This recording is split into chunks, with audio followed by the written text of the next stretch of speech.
রাজকুমার সিনেমার গানের রিয়াকশান। দেখো ভাই, আমি গানের রিয়াকশান আমার চ্যানেলে দিই না। আমাদের দেশের অনেক সিনেমারই আমি গানের রিয়াকশান আমার চ্যানেলে দিই না। গান শোনার জিনিস, আমি গান বুঝি না গান কী করে তৈরি হয়, কীভাবে লেখা হয়, ঠিক আছে। আর রোম্যান্টিক কোনো জিনিস আমার খুব একটা বেশি পোষায় না। একদম সিম্পল পাতি সত্য কথা বলছি। বিশেষ করে রোম্যান্টিক গান আমার জঘন্য লাগে, ঠিক আছে। আমাদের দেশে অ্যানিমেলের মতো সিনেমাতে সুন্দর সুন্দর গান তৈরি হয়, দশম অবতারে সুন্দর সুন্দর গান তৈরি হয়, সেগুলো নিয়ে আমি ভিডিও করি না। ফলে এই যে লিখেছো যে রাজকুমারের এটা করো, ঠিক আছে, ভালো ব্যাপার লিখেছো, আমি করি না। আর যদি জানতে চাও যে আমার রাজকুমারের গানটা শুনে কেমন লেগেছে, তাহলে একটা সিম্পল কথা বলে দিচ্ছি, খুব বাজে লেগেছে। একে তো আমার রোম্যান্টিক গান পোষায় না, তার উপরে গানটা ভালো নয়, যথেষ্ট ব্যাকডেটেড। হ্যাঁ, গানের ভিজুয়াল যেগুলো দেখাচ্ছে সেগুলো মেবি ঠিকঠাক আছে।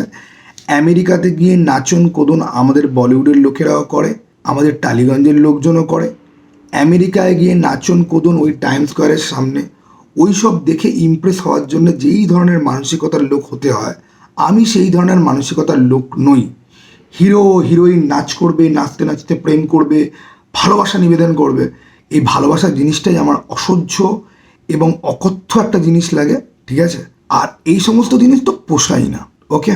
এইবারে আমরা আসবো যে তুফানের পোস্টার, যেটা আমরা খুব ভালো বলেছি, সেটা নাকি এআই দিয়ে তৈরি হয়েছে, সেই ব্যাপারে কিছু কথাবার্তা বলতে।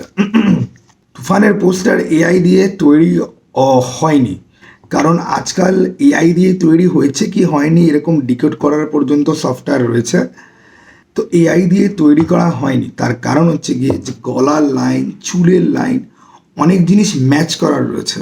এআই দিয়ে যে ইমেজগুলো তৈরি হয় সেগুলোর চুলে অন্য রকমের একটা গ্লো থাকে, এইখানে সেটা নেই।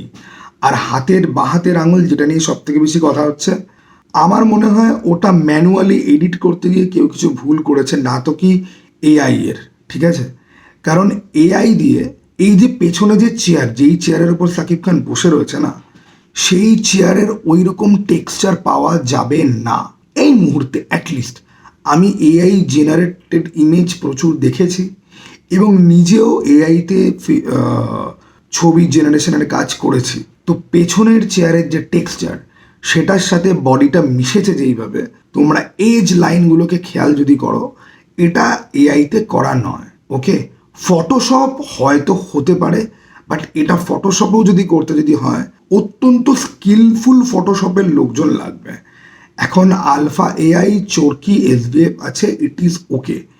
দরদের যেটা বেরিয়েছে সেটা জাস্ট নেওয়া যাচ্ছে না, নেওয়া মানে জাস্ট নেওয়া যাচ্ছে না।